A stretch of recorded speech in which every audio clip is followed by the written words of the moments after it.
सत्संग जी, प्रेम से कहना। आज भक्ति पर्व के अवसर पर सभी सभी एकत्रित हैं और हर वर्ष की तरह भक्ति भरे जो जीवन रहे हैं, जो इस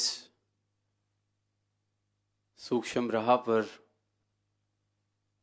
अपना जीवन जीते हुए जिन्होंने तोड़ निभाई,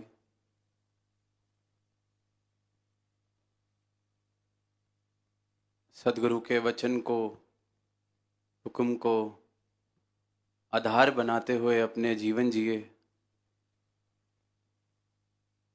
जिन जीवनों को एक मिसाल की तरह भक्ति की देखा जा रहा है, ऐसे जीवनों का जिक्र हुआ। और वहीं निरंकारी राज माता जी का भी जिक्र कि किस प्रकार स्वयं बाबा हरदेव सिंह जी से सुना कि सभी शक्तियों के मालिक, पर फिर भी भक्ति करनी कैसे है, अपने शब्दों से, अपने जीवन से, चाहे एक निजी रूप में या जो जीवन सारी ही साथ संगत ने देखा, न जाने कितने कितने ऐसे मौके बने जब ये जीवन भक्ति भरा कैसे होना चाहिए। तो जब भी या जहां भी ये जिक्र होते हैं ऐसे संतों के, चाहे आज संतोख सिंह जी का जिक्र, एक ऐसे वचन आया, सरोवर की जो ज़मीन है, यहाँ ठहरना है, यहाँ बसना है, इसे संभालना है, और वचन मान लिया गया। और इसलिए आज जिक्र भी है। वचन माना इसलिए नहीं गया था कि कल जिक्र होगा, वचन माना इसलिए नहीं गया था कि भक्ति पर्व समागम पर चर्चा की जाएगी, मिसाल दी जाएगी। वचन माना इसलिए गया क्योंकि वो अपनी भक्ति थी। अगर खुद को सदगुरु का दास कहा तो वचन मानना तो स्वाभाविक हो गया। जो गुरु आखे वो कुछ करना, सेव कमाना सीखिए, तो स्वाभाविक हो गया। तो कोई ऐसी बात नहीं की जो हम कहें कि वाह क्या अनोखा काम है। वचन माना, खुद को भक्त कह रहे हैं, खुद को सदगुरु के दास कह रहे हैं, अपना जीवन अगर इनके ब्रह्म ज्ञान के आधार पर जीने का प्रयास कर रहे हैं, तो सदगुरु का वचन मान लेना स्वाभाविक है। वो कोई गुरसिक कहे कि मैं आज वचन मान के आया हूं तो इस बात की वाहवाही की जाए, तो मतलब कहीं सोच में, होश में, मेरी भक्ति में, या जिसे मैं भक्ति कह रहा हूं, या मेरी परिभाषा जो है, कमी उसमें है। भक्ति तो जीवन जीने का एक ढंग है, एक चुनाव है, एक कला है, जहां भक्त जब इस दातार को पहचान लेता है सदगुरु की कृपा से, तो खुद को सदगुरु के चरणों में यूं समर्पित कर देता है कि अपना सारा कर्ता भाव छोड़ दिया। भक्ति भरा जीवन जीना केवल, अगर संक्षिप्त में कहना चाहें तो इतना ही है कि अब मैं कर्ता नहीं रहा, क्योंकि कर्ता से मुझे मिला दिया गया है। जीवन से कर्ता भाव चले जाना भक्ति वाला जीवन जीना हो जाता है। और ये एक चुनाव है, किसी के ऊपर जोर जबरदस्ती करके किसी को भक्त नहीं बनाया जा सकता।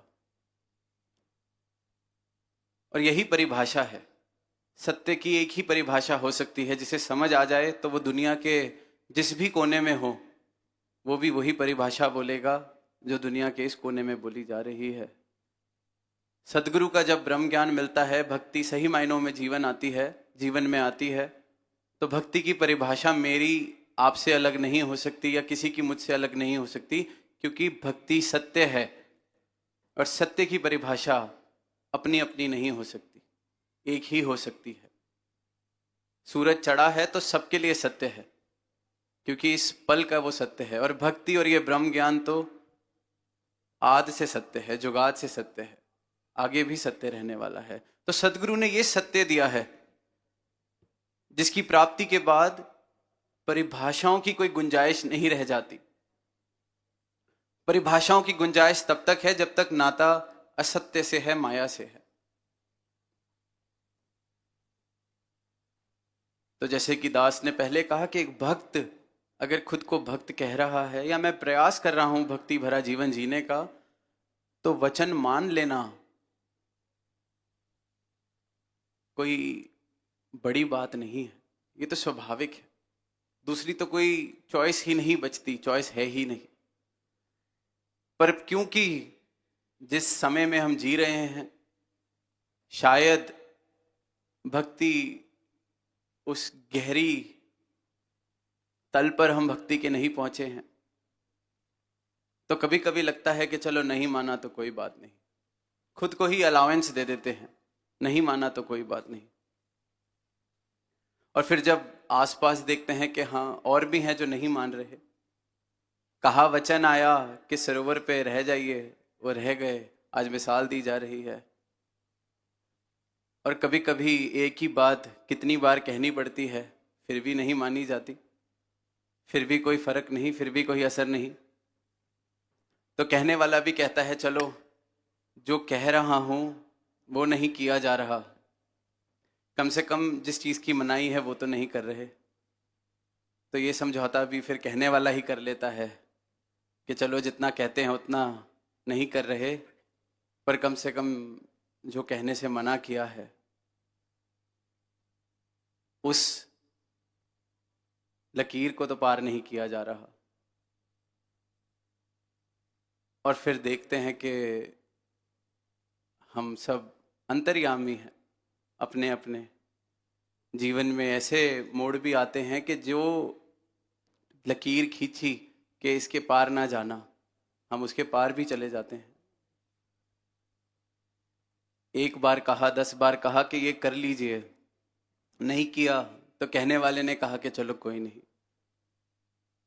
पर जिस चीज के लिए कहा ये चलो मत करना और वो मैं जाके कराऊं, तो फिर कहने वाला भी अब क्या कहे।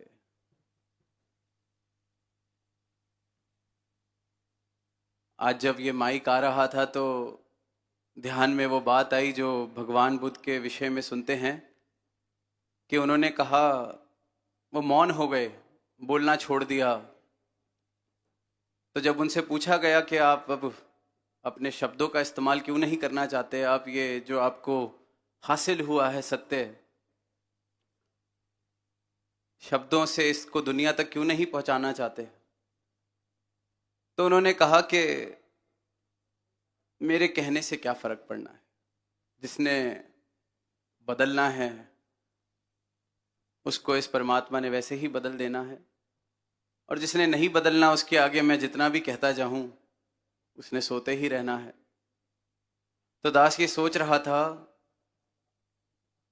कि पता नहीं उन्होंने ये किसी बात से थक कर बोला या एक गहन एहसास था कि ये बात ही सत्य है इसलिए बोला।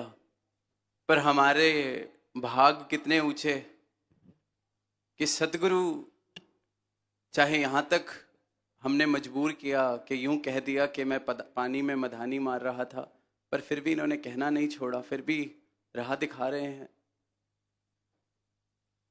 यहाँ तक कह दिया कि या तो बख्शने वाले को रुकना पड़ेगा या गुनाहगार को रुकना पड़ेगा, फिर भी राह दिखाए जा रहे हैं।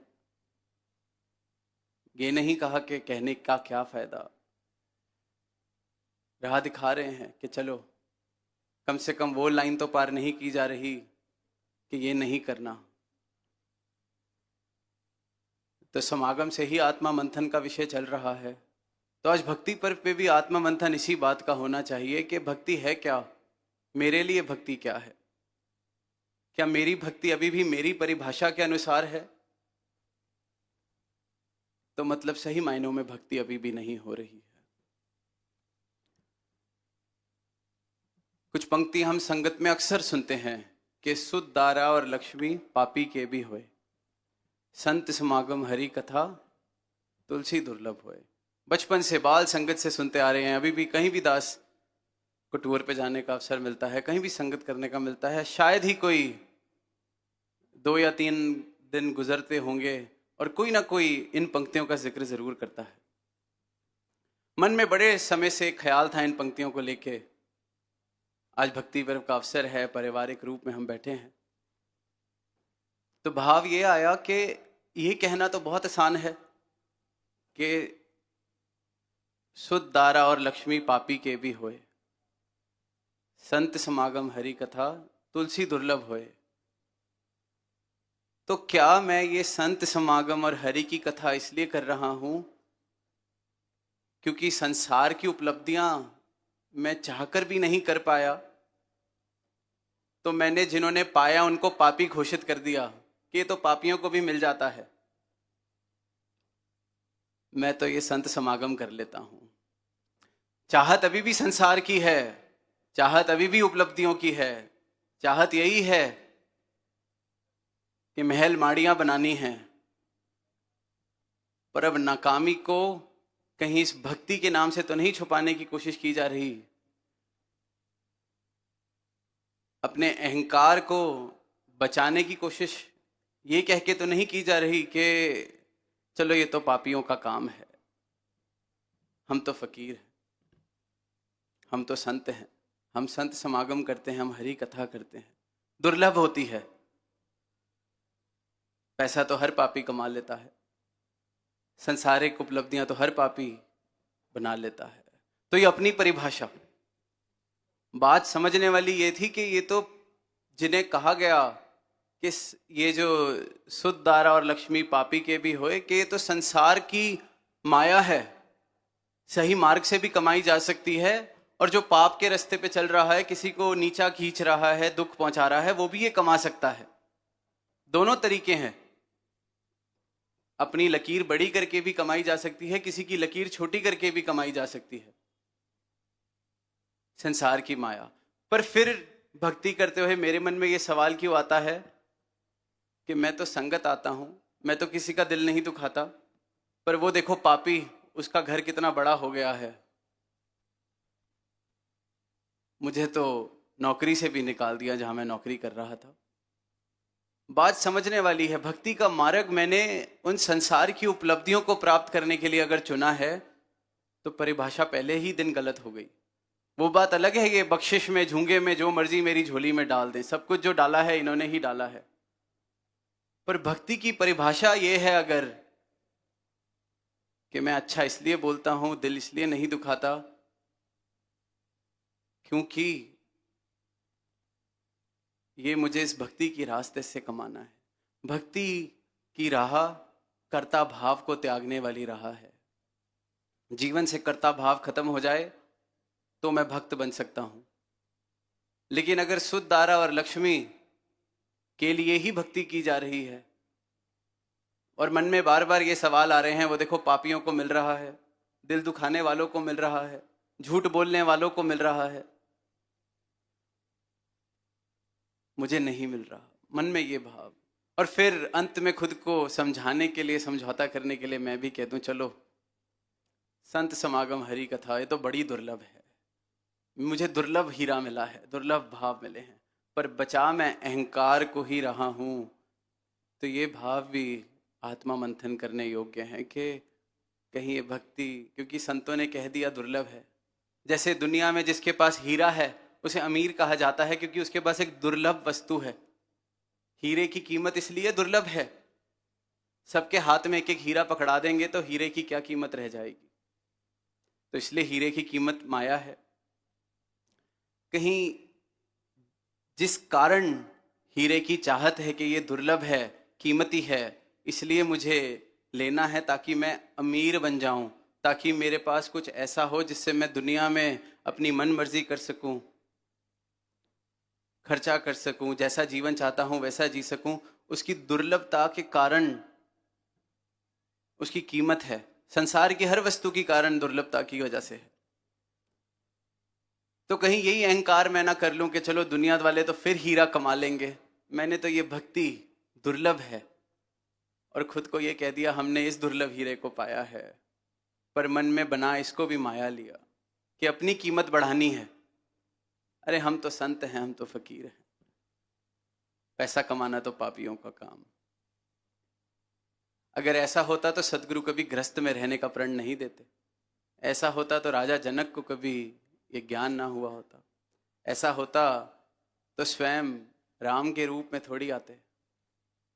ये तो भाव है समझने वाला, हृदय, हृदय का भाव है भक्ति। जीवन क्या है मेरा, ये है भक्ति। तो चुनाव भक्ति की राह का अगर किया है तो इस बात को समझ लें, इस बात को मान लें कि अपनी परिभाषाएं नहीं चल सकती। अपनी परिभाषाएं चल रही हैं तो कर्ता भाव मौजूद है, और भक्ति सिर्फ और सिर्फ जीवन से कर्ता भाव चले जाने का नाम है कि मैं हूं ही नहीं, आप। और ये चुनाव है।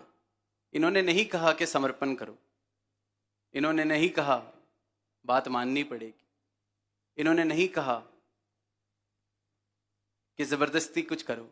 ये तो यहां तक कहने लग गए हैं कि संगत में भी जबरदस्ती ना आओ, कारण इस आनंद के लिए आओ, भक्ति के लिए आओ। और साथ साथ ये भी कह रहे हैं कि संगत मत छोड़ो, संगत करनी बड़ी। जीवन अगर आनंद वाला चाहिए तो संगत जरूर करते जाओ, संगत ना छोड़ो। पर साथ साथ ये भी कह रहे हैं कि जबरदस्ती मत आओ।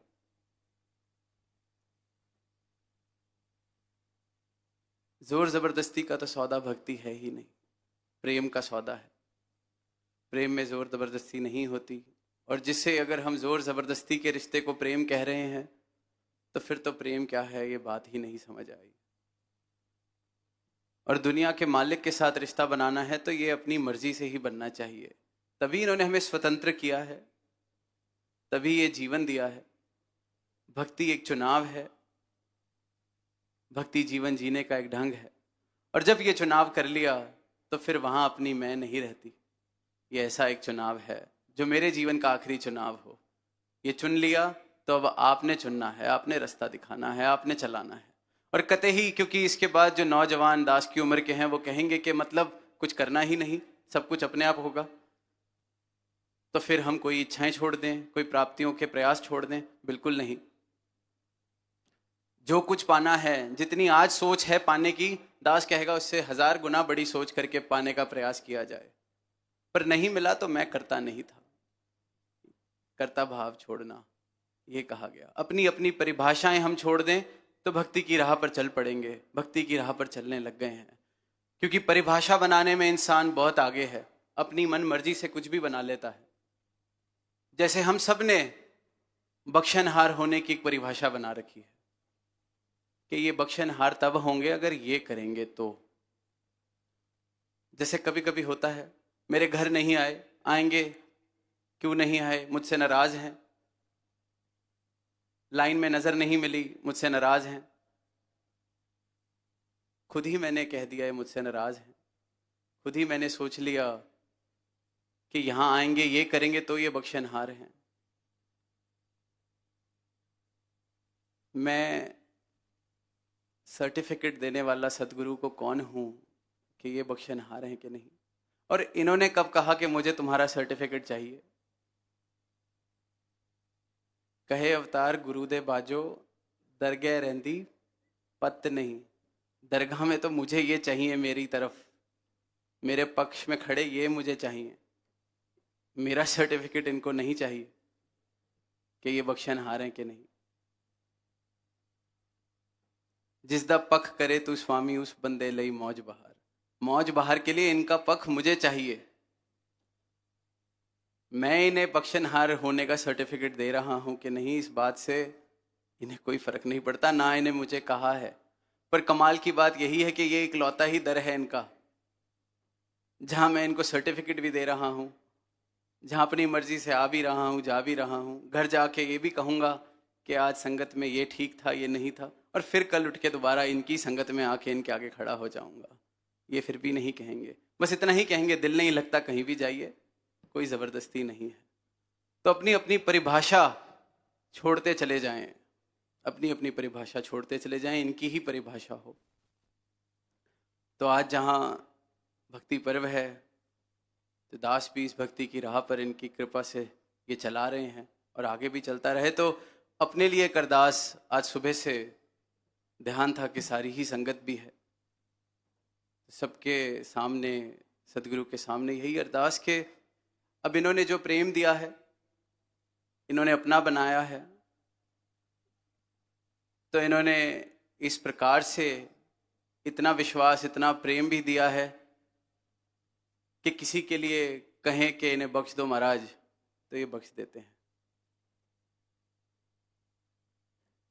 कोई कहे कि इसकी परिभाषा के अनुसार भी इसे बख्श दो, इसकी परिभाषा ये है कि अगर इसे ये मिल जाएगा तो मतलब ये समझेगा इसे बख्श दिया आपने, ये तब भी बख्श देते हैं।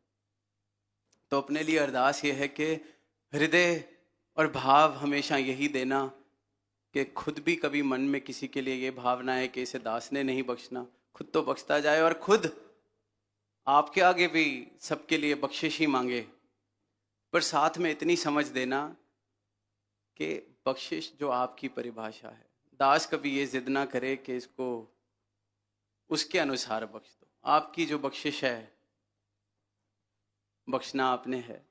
लोग कहते हैं बख्श दो, तो इन्होंने अपने दर में आना जाना हमें दिया हुआ है, तो बख्शा ही तो हुआ है। कई बार हम परिभाषा बना लेते हैं, किसी की कोई सेवा बदल गई, कोई मुखी था वहां से हट गया, अरे उसको बख्श दो। बख्शने की परिभाषा ये कहां से हो गई कि मैं मुखी ही बना रहूं,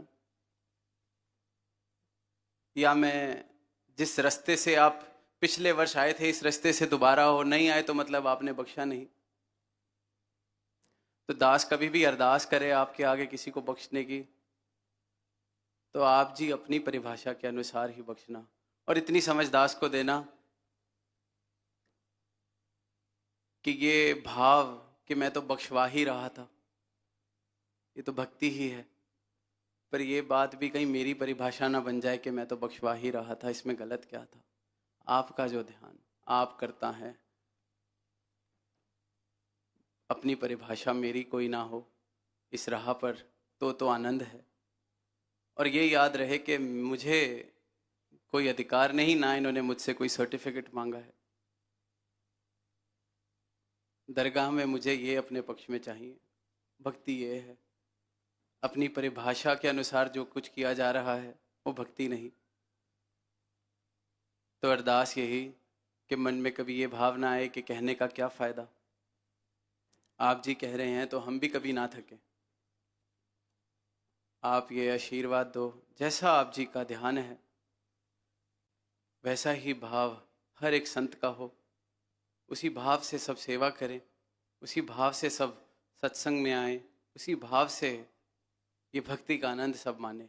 अपनी अपनी परिभाषाएं आप सबकी ख़त्म कर दो।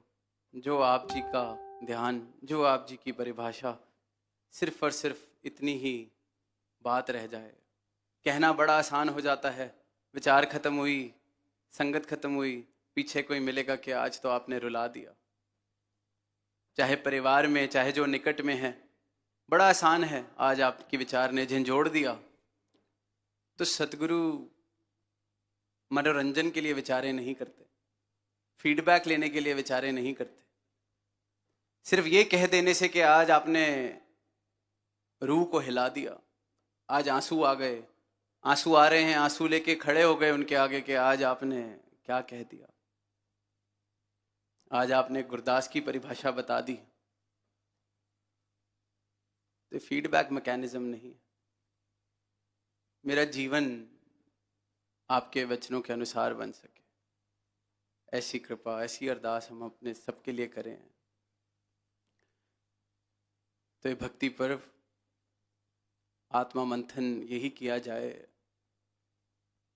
कि कहीं ये भक्ति मैं अपनी परिभाषा के अनुसार न कर रहा हूँ, क्योंकि अगर अपनी परिभाषा के अनुसार कर रहा हूँ तो दास बड़े ही सीधे शब्दों में कह सकता है कि मैं भक्ति नहीं कर रहा, प्रेम से कहना